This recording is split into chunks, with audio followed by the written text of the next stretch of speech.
From the KSL Broadcast House, this is Sunday Edition with Doug Wright. And today we really are coming to you from Broadcast House. We welcome you to Sunday Edition. We're all being properly socially distanced on the program. This is the first time in about 13 or 14 months that we've been back here at Broadcast House. And we have a very important discussion that we'd like to get into today with some very special guests. And boy, as a nation, this past week, we all kind of collectively held our breaths and wondered what was going to happen in the verdict of Derek Chauvin. And that case has had the nation and even parts of the world just riveted. And again, that sigh of relief, and many people felt that they could finally take a little breath and look forward to maybe a brighter day. Make some noise for George! Black Lives Matter! I believe we need the Justice and Policing Act to pass in Washington, and we also need to push for police reforms in each state, police accountability and transparency. So I believe that, you know, the whole movement can't be based on the results of one case. We have to still keep fighting. For many, of course, though, the work is nowhere near finished or done. This is just the beginning, and we want to have more of an in-depth discussion today about what needs to happen, what is likely to happen, and we're very pleased to have the Chief of Police for Salt Lake City, Chief Mike Brown, joining us today, and then also Commissioner Darlene McDonald from Salt Lake City's Racial Equality Policy Policing Commission. And she is joining us virtually today, again, to help us maintain the social distancing. So maybe I could go with you first, Commissioner. Let's talk about what was your reaction. Let's just kind of get down to the gut level. I mean, even the President of the United States was talking about what a tense and important moment that would be when the verdict or verdicts finally came down. What was your reaction? It was fearful. I got the word, like everyone else, that the jury had came back with the verdict. And no lie, I immediately just started shaking and crying. And I called my husband, who was not home at the time. He was at his office, and I told him to get home because I knew that no matter what happened, whether it went badly, meaning that if he was found not guilty, I don't think that I would have been okay. I don't think the country would have been okay. I don't think the world would have been okay. So it was gut-wrenching in that moment. It was. Commissioner, thank you for that response. And Chief, how about you? When you looked, we were talking before we went on the air today, many people remember several of the big demonstrations that happened, but how many demonstrations did you deal with in 2020? Doug, we, the Salt Lake City Police Department, the women and men of the department, we facilitated over 300 demonstrations through 2020. Wow. And there were some that were off the charts memorable, obviously, and the nation prepared for this, not just that immediate area around where all of this, the George Floyd incident occurred and so on, but I mean, focus was on in Washington, around the country, even around the world. People were paying attention to this. What was happening here in Salt Lake City, and what was your reaction as someone who leads so many people in the police department of Salt Lake? Well, Doug, we, like the other agencies around the country, we had prepared. We were prepared, and we had a plan. We hope for the best, and we prepare for the worst, and thank goodness it turned out to be a very peaceful event that night. There was a protest and a march, but it was very peaceful, and it was more of a celebratory atmosphere. But Doug, following the events of May 25th, I had a chance to talk to a lot of officers within the department. I want you to know the women and men of the Salt Lake City Police Department, none of them accepted what they saw happening in Minneapolis.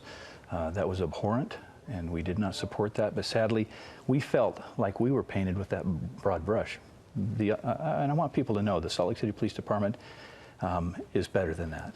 But what this did, and in any great tragedy, the worst thing is to not learn from it or move forward. And so we have worked very hard to have those conversations and to do that. Chief, as you heard the verdicts, did you lean back in your chair and just kind of go, oh? Doug, justice was served. Yeah. There was a sigh of relief. Yeah. We're in an interesting place right now because we did so fortunately have, even at the epicenter of this particular case, there was relative tranquility and peace and satisfaction, perhaps, even is a word that we could use. But what does this set the stage for? Many of us are wondering, and Commissioner, maybe I could turn to you. We've had the reaction. We don't want to dwell on that particular case. We want to talk about the opportunities now, the stage that has been set for our future. And Commissioner, what are your thoughts on that? What I believe that people are hoping for is accountability, that what we saw on May 25th, 2020, when we witnessed a man being murdered in broad daylight under the knee of law enforcement, what we saw is we need accountability. That is not okay to kill someone with impunity. That is what I believe what we need going forward. People don't want, a lot of people are saying we don't want to see this as necessarily justice was served or justice was done. The Floyd family received justice, yes. There's someone who was taken from them. Their brother, their uncle, father for his daughter was taken from her. That family received justice. As community members, as communities of color, especially in our engagement with law enforcement, there must be accountability for wrong. That is what the next step is. We thank you for that, Chief. I'll ask you the same question. What stage are we on right now? What can this platform present for moving forward? Doug, I think just like the Commissioner spoke about, we need to look at where we need to go, and that really starts with conversation. And I know, Commissioner McDonald, we have had many hours of conversation, and we have listened to our community. Shortly after the events of May 25th, Mayor Mendenhall and our City Council put together the Commission on Racial Equity Policing. And it's made up of members of our community. There's Pastor Davis, there's Coach Kamal, Darlene McDonald, Moses Prosperos, people that are members of our community, friends of mine.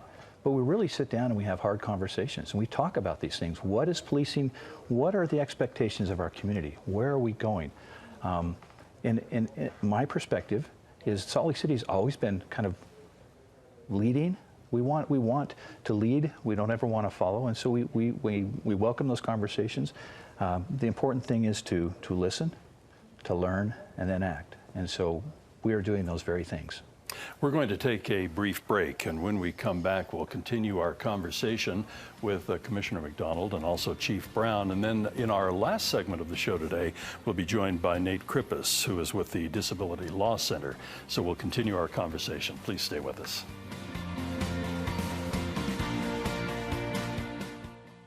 I was extremely happy when I heard the verdict because it's been a long time coming, not just from this present trial of Mr. Floyd with the police officer, but in years past as well, going back even as far back as Rodney King. We appreciate you joining us on the program today, and we're having a great conversation about the aftermath now. We've focused on the verdict and everything, the case itself for so long now, but now where are we and where are we headed? And I so appreciate Chief Brown joining us from the Salt Lake City Police Department, and also Commissioner Darlene McDonald, who is here from the Salt Lake City's Racial Equity in Policing Commission. I was talking with the chief and also with the commissioner during the break, and in Salt Lake City particularly, and throughout the state of Utah, of course, and the country, but in Salt Lake City, obviously because of the George Floyd situation, we've been focused on the African American, the black population. But here in Salt Lake City, we're richly blessed with many Hispanic members of our community, the Polynesian, the South Sea Islands. And what is the plan? How do we spread this out so all races and all peoples, and we'll talk about those with disabilities in our next segment, how do we make sure that we've got it all covered? Well, Doug, we want to make sure that we represent the communities we serve. The diversity is rich here in Salt Lake City, and we want that diversity to be represented in our police department. So as we recruit and we hire, we want to make sure that we hire from within our community. One of the very best avenues to do that is through our Explorer program. There are young people from our community, age 14 to 21, that spend years working with us, and they come from all backgrounds. I mean, they are the most diverse unit in the department. I mean, 50% are female, 2/3 are from a diverse background, and I'm very proud to say in the last class we hired 26 officers. 4, I believe, were from our Explorer program, 10% were from diverse backgrounds. So we want officers, but we want the right officers to serve within our ranks. Over these now many years, you and I have had a lot of conversations about this, and I know several years ago you were quite concerned where you had just tons of people applying for an open position in the Salt Lake City Police Department, that the list of applicants had really dwindled. Is that still the case? It ebbs and flows. Yeah, it does. But we still get quite a few applications, and I really like to interview some of these candidates as they come through. And I really, this last class, I sat down with some of the new applicants, and I said, hey, it's a difficult time for law enforcement right now. Yeah, it is. Why do you want to get into law enforcement, and why Salt Lake City? And they said, look, I felt very strongly that I can sit at home, I can be mad at the TV, I can be upset, or I can get up and I can do something about it. And I want to tell you that this new generation of law enforcement, I think that is the direction they want to go. They want to be part of the change. As you indicated just a few moments ago, that with some of the new hiring and that, we're really getting on that pathway toward having the police department reflect what the community looks like within your ranks. Do we have a long, long way to go, Chief? We've got some work to do. Yeah. We do. But we're going to get there, and I will give some props and a shout out to the Racial Equity Policing Commission, Commissioner McDonald.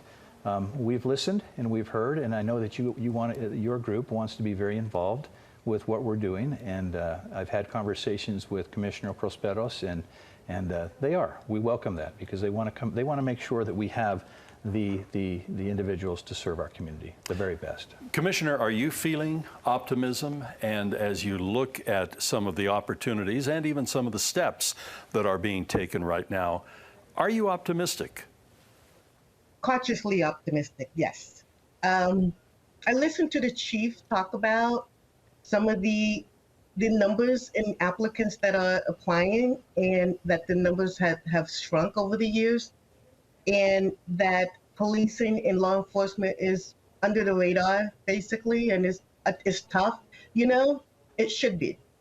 It should be tough. It should be tough to be a law enforcement officer, and they should be scrutinized, and we should get the best of the best.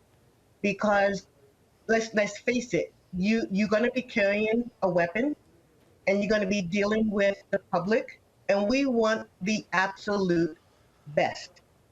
And if that means that we're going to have less people applying, then my prayer is that we will have the best people applying.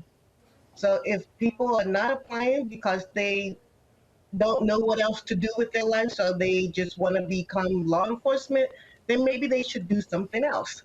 So in that regard, I am optimistic that we are going to get the best of the best, and that people who want to protect and serve, and everything that actually means, protect and serve and treat people with humanity, then we want them to be members of law enforcement. Commissioner, just a final quick question for you.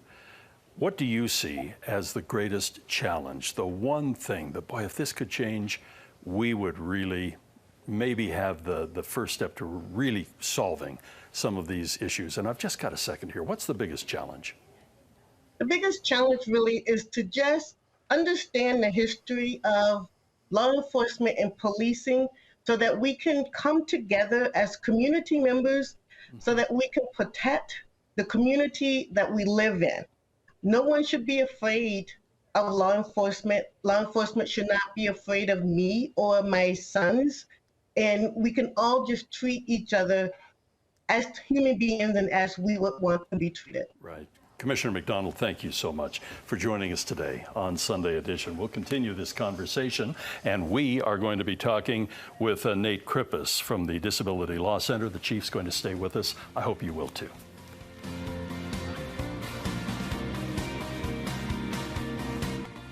As we continue our discussion today, we wanted to bring in a very important element for law enforcement, for those in our disabled community, for all of us. And that, of course, is the interaction of police and those who do have some kind of disability. And if I'm reading the statistics correctly, we have about 61 million people in our country that have some form of disability. And you think about that, that's 1 in 3 families, and some of the challenges that they face when they are encountered with the police. And obviously for the police, when you have an encounter with somebody who is disabled. We're very pleased the Chief could stay with us. Again, Chief Brown from Salt Lake City PD, and then Nate Krippis joins us from the Disability Law Center. And Nate, we welcome you to the program. Maybe we could start with you, Nate. And what are some of the challenges, and what are you hearing from those in the disabled community? What are some of their concerns, and what are some of the things that they would like to have dealt with when it comes to interaction with the police? You know, that's a great question. I think there's a lot to consider when it comes to people with disabilities and their interactions with the police. As you mentioned, it's a large group, but it's a broad group. You know, you have people with mental illness, you have people with people who are hearing impaired or deaf, and things of that nature. And so there are different types of interactions that may need to be with, how do police interact with somebody with mental illness? How do police, interact with somebody when they may need an interpreter to communicate because of deafness? So, I think there's a lot to consider. I think one of the things people would like to see is training. I know that's something that was worked on during this past legislative session, that there will be more training for police officers when engaging with people with a myriad of disabilities. But beyond that, I think, we also would say when it comes to the mental illness question, I think we need to think about what services we can provide in the community to not have to have law enforcement get involved. Nate, I'm curious because obviously there are obligations on both sides. Certainly what the police should be prepared for and what they should know dealing with someone who is disabled. But what kind of outreach are you doing with through the Disability Law Center regarding our disabled people to let them know what would be appropriate and what should they do when they encounter the police? I mean, I think that probably depends on the nature of the interaction, as well as, what the individual specific disability is. We would encourage somebody, again, who maybe who is deaf, or somebody who is blind, or somebody who is autistic, to communicate that to law enforcement. I think that is important for law enforcement to know that their interaction may not be, or their behavior or something may seem inconsistent with what the officer is used to seeing. So I think communication is a big piece of that. But I think for law enforcement, some of that also goes to them too, to make sure that, they recognize that an individual may have a need for an accommodation, which, the ADA requires. And so I think, we would hope that they would get that training necessary to know, to interact in the way that, would prevent anything from happening. Chief, let's talk about that from the law enforcement point of view. I was raised with a cousin who is severely disabled when it comes to hearing. Mm-hmm. And I look at all of his challenges and the things that he has had to deal with in his life. He's just a little bit younger than me. And I'd never even thought, what if there was an interaction with the police that was a little more tense than maybe just a traffic pullover? Well, Doug, that's a great question, because most of the time when people call us, it's not at their best, it's not at a happy, joyous time. It's usually a crisis. Right. And as far as law enforcement, it's our job to be able to respond and to take care of that crisis, bring order to chaos. But to do that, you have to be able to recognize some of those disabilities, some that you may not see until you take a few moments to talk with them, or sometimes you'll never understand unless you have been trained. And one of the training I think, Nate, you're talking about is our crisis intervention training. We've been doing that for years, but the Commission on Racial Equity and Policing has brought that up as we've talked back and forth and had those conversations. We have a lot of officers that haven't kept up with their certification. We have some officers that we've hired through a lateral process from another agency that didn't bring that with them. So over the course of this summer, we are putting together 5 40-hour crisis intervention training courses to make sure at the end of this summer everybody is recertified or certified in that type of skill. I look at all of the challenges that your officers and other law enforcement individuals have, the obligations and the responsibilities, which is, in my opinion, just an awesome responsibility to try to deal with these situations. When they are asked, when your folks are asked to participate in these additional trainings, do they enjoy that? Do they see it as an interruption in the real police work? Are they embracing it? No, Doug, they embrace that. I mean, because that is a skill, that is a tool that we need. I mean, right out of the academy, a brand new officer, the first call you go on may be the call that you need, mental health training, or to be able to recognize some of these hidden disabilities. And so it's very much welcome. And I would say many of the calls that we go on deal with individuals that are sadly experiencing that. Right. Nate, we have about a minute left before we have to unfortunately wrap up the program. From your point of view, representing the Disability Law Center, what are you hoping for, especially in this environment where we are today? What are you hoping for from law enforcement, and what do you think is the greatest thing that we can move forward on, maybe in the next year or two? That's a big question. I think I would begin by saying, one of the big things is I think the conversation around, racial equity in policing is a very important one. I think we at the Disability Law Center hope that as these conversations continue, disability is a part of that conversation. The estimates are that, 40% or so, it could be even greater, we don't know, people with these police brutality interactions and things of that nature are people with disabilities. So I think one, it is the training to have officers, understand or at least, have an understanding of different disabilities. But also, I think trying to find ways to prevent these crisis situations, putting funding into community-based services for people with mental illness so that they have a place to go after maybe crisis, but also so that maybe we can prevent some of these crises from ever happening. And so I think there's a lot of things that can be done at the state level that we will continue to advocate for. Nate, we certainly appreciate you joining us today on Sunday Edition. And Chief Brown, as always, thank you for being part of the program. Thank you, Doug. Sharing your expertise with pleasure. us. And that does it for our program. Thank you for joining us here on Sunday Edition. We hope you'll join us again next week. And music and the spoken word is coming up next.